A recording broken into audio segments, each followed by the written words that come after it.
Parents, if your son or daughter is in 8th grade, you have a tremendous opportunity to set them up for high school in a way that no other student is being set up right now. In fact, in 8th grade, you can prepare them to lay the foundation for freshman year that will ultimately be the launch pad to elite admissions and merit aid. I'm going to share with you 4 critical strategies that go beyond just getting good grades and SAT or ACT prep, really thinking critically about the end goal of elite admissions and merit aid and working backwards. These are designed to be creative, out of the box, but also simple, direct, and practical so that you can start with your son or daughter right away. We're going to support them in building that leadership, innovation, and impact that colleges love to see fresh out the gate. If you're new here, go ahead and make sure to hit that subscribe button and notification bell so you can be notified every time we release a new video strategically designed to support your student in preparing them for elite admissions and merit scholarships. We are helping Black families defy the decline of Black admissions at top universities, sharing all the strategies that help me personally get a full ride to Princeton University, a full merit scholarship Howard University, and admission to other top colleges and universities across the country. My husband and I have been working over the last decade to support students and their families in the admissions process, and we've seen tremendous results with our students earning nearly $4 million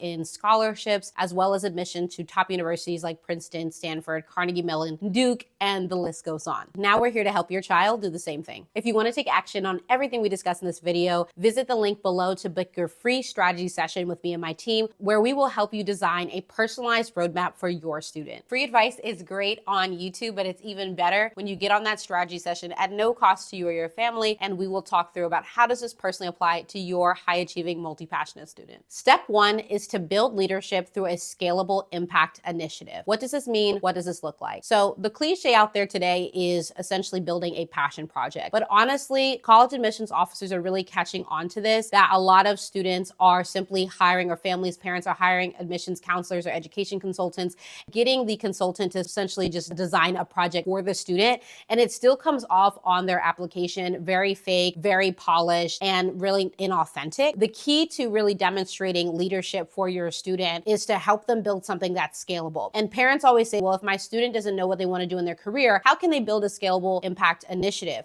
And what I always say to families is help your student identify something that they love enough to commit to for 3 to 4 years. They can pivot when they get to college. The only exception is if they are trying to apply to a specific career-focused program, like you get into the architecture program of an institution, or you get into a BSMD program and you're committing to that specific track. Other than that, if they're simply getting into the university, they can pivot, they can change. Their hobbies, their interests can evolve. So when you're thinking about what your student needs to commit to, it's not about getting them to do projects directly tied to the job they want to have in the future. It is about a project that they're passionate about that really encompasses all of their current interests together to be able to solve something and address something in the market that is niche, that is creative, where college admissions officers are saying, wow, we have not seen anybody else address this issue in this way. You want to think beyond the basic advice of putting your students' information on LinkedIn or simply starting a podcast or a YouTube channel or a nonprofit. All of this is pretty basic when your student is really not clear about their what we call market differentiation. So if you're familiar with any type of business terms, I highly encourage you to even just right now go do research on market differentiation, but that's essentially what your student needs to do. Because the fact is, a lot of students, for example, that are interested in pre-med go do volunteering or even start a nonprofit, and they might do some tutoring or educational things, but that is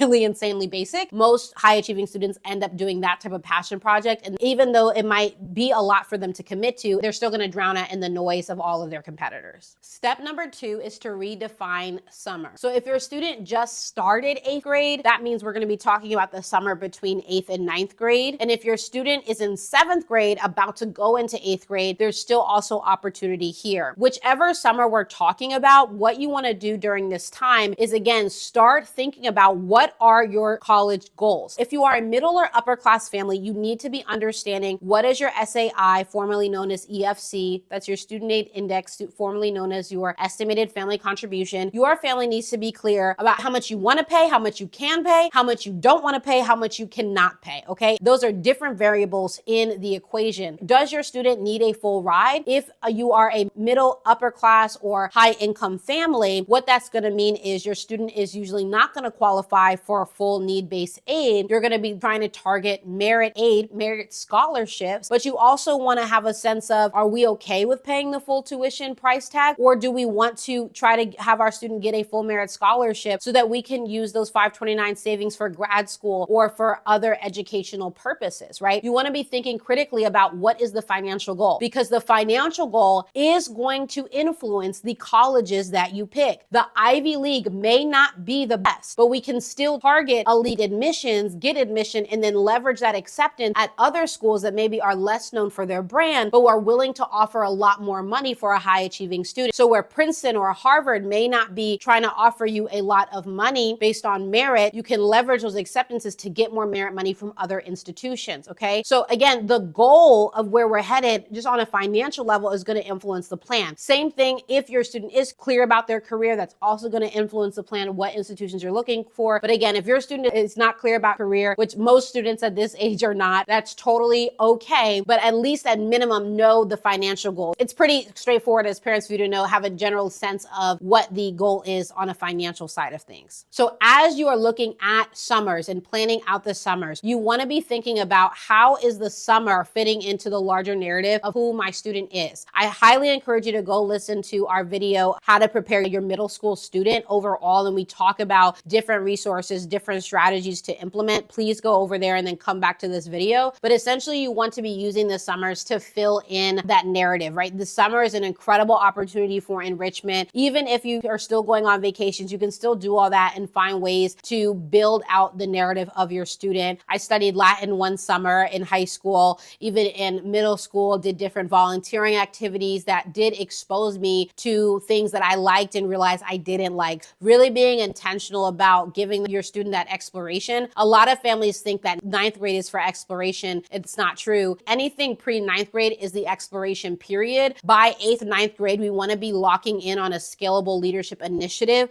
that your student can be building off of year after year after year. So by the time they're applying, they're saying that I founded an organization that's been running for 5+ years, and this is the clear demonstrated impact in the unique way that only we are doing it. That might sound like a lot of pressure, but if you are trying to fight really and play this game for top admissions, and even if your concern is not the vanity of Harvard or Princeton, and you're still trying to look for simply the best fit institution for your student, and you want them to go at minimum cost, these are the principles that you're going to want to implement to make them competitive for the best offers out there. Step 3 is to teach financial leadership and entrepreneurship early. So as we just talked about, it's really important that you as parents have a really clear financial goal or sense of what you can and cannot accomplish, what you want and do not want to be paying for college. With that, we highly encourage that you invite your student into that process. What we see with a lot of families is the parents kind of hide finances from their student. And what happens is the student is looking at institutions, not even realizing the cost and whether or not they can afford it. And a lot of these institutions your student might be looking at, like Virginia Tech or again, a Harvard or a Princeton, they're just thinking about how hard it is to get in, and your student is trying to do all the work that they can do to get in, not realizing I might do all this work and my parents cannot afford it. That may not be the best approach. So the earlier that you can make your student aware, obviously, we don't want your financial situation to seem like a burden to your student, but there are so many strategies that we can take depending on what you can and cannot do, what you want and do not want to do, working backwards. So the sooner that you invite your student into that conversation and book that free strategy session for us to put together a personalized plan for your family, given your situation, the more clear your student can be in their goals and really feel like you guys are working together as a family unit and it's not you guys kind of working separately. We want to bring in,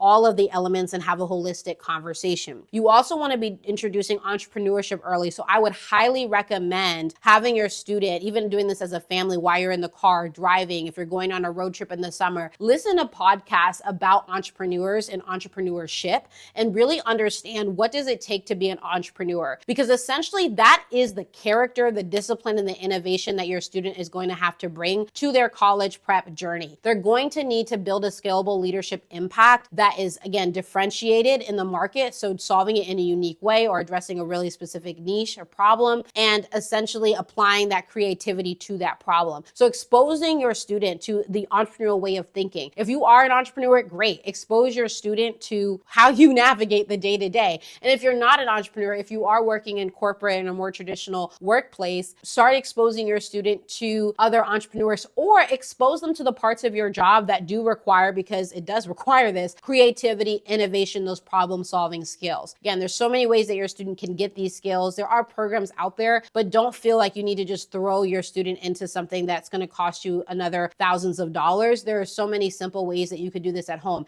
And it's not simply about being cost effective. It's about really thinking about how can we maximize ROI, that return of investment for the time that's being spent on each activity. So you don't need to just send your kid. You could literally be having conversations, like I said, in the car, at the dinner table, and this will make a huge shift come, freshman year, when your student is thinking about what they actually want to do with their leadership initiative. So quick question, what is one skill you would like your student to learn outside of the classroom in the next year? Go ahead and drop that in the comments, and I will be sure to be there to leave my feedback for you there. Might even share it in a future video. If what I'm sharing is resonating with you thus far, do be sure to book that strategy session at no cost to you and your family, so we can serve you in personalizing all of this to your student. Step 4, create a personal brand that aligns with your students' values. So as your student is in that middle school exploration phase, and again, go watch that video if you haven't already, we want to then be packaging this. And if you're anything like me, or like I was in the beginning of my journey, you might be feeling like, oh, well, isn't that fake? Isn't that performative? The truth is, yes, it is a little fake and a little performative, but it really is about what you bring to the table and how you perceive it, right? It really is about perspective and the underlying motivation for you or your student, right? You want to start packaging the personal brand of who your student is. So what are the problems they care about? What are the values, and what's their general philosophy about how they're approaching this problem? You can start using YouTube. Your student can start a podcast, but we really want to support the student in developing their voice.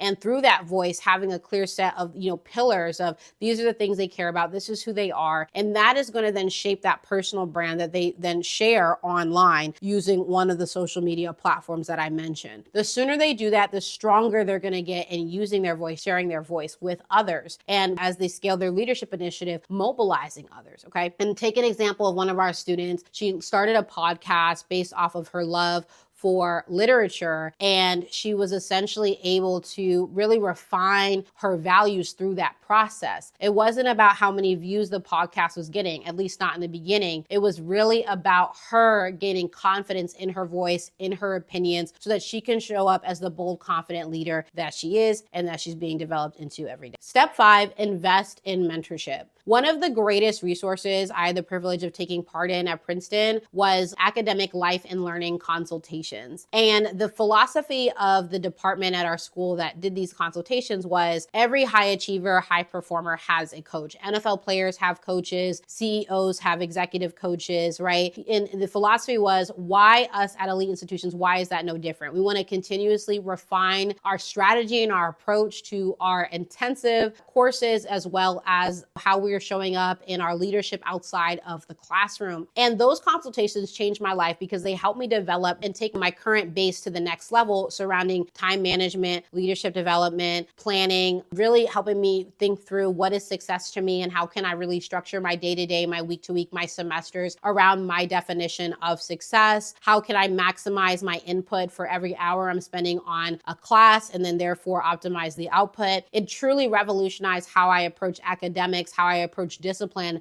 and that translated into me starting my own business in college, scaling it to 6 figures as a senior year in college, and then gaining essentially the confidence to go out and pursue entrepreneurship upon graduation, because I was making more at that point than I would have at some of the top consulting firms at entry level. And so with that, you want to be thinking about, what does it look like for my student to be surrounded about mentors that are going to take them to the next level? What is that personal brand? What are the values that my student cares about? And then who can I be exposing my child to that will help them, coach them on their mindset? Mindset is really the greatest asset. And I don't mean to sound too philosophical or too aloof by giving you this advice here, but what I'm really trying to say is elite college admissions and merit money really is about who you are and packaging that. at the end of the day. It really is branding, okay? That's what it comes down to. But if your student has no sense of who they are, they have no sense of what they care about, there is nothing to package. So a lot of families end up throwing their students, spending an arm and a leg in elite boarding schools, and we've seen this so many times with families,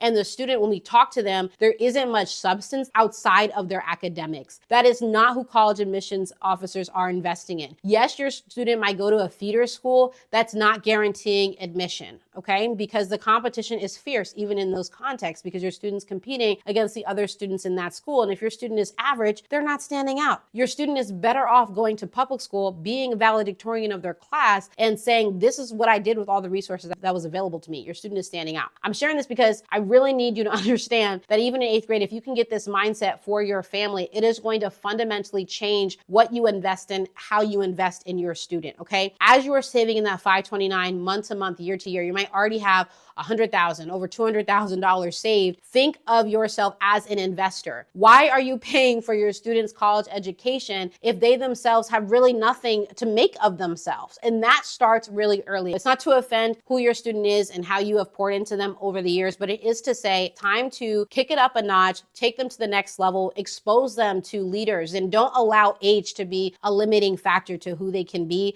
and what they can accomplish. As a 25-year-old CEO who has generated multi-six figures in the last few years in my coaching businesses and programs online, I know time and time again what it's like to feel like others limit you because of your age. And if there's one piece of advice I would give them, I'm going off script here, but it's don't limit what your child can accomplish in high school, okay? I mobilized over 100 students in my high school. We literally got policy change. I got state level recognition for that policy change. And that club over 10 years later is still alive and thriving today because I showed up and I believed that I had something to bring to the world. I believe that there was a problem I could solve and that I was gifted as a Christian. I believe in God. I believe God had gifted me to solve that problem. And so whatever your faith is, I do believe if you're listening to this right now, your student has gifts, your student has ability, your student has graces on their life that they need to be bringing to the world. And the sky is the limit for what they can accomplish. There's no excuse. Age is not a limit. They don't have to wait till college or after college to make an impact. It starts today. So go ahead and book that free strategy session. Subscribe to the channel if this helped you. Give it a like, share it with another family member, and we'll see you in the next one.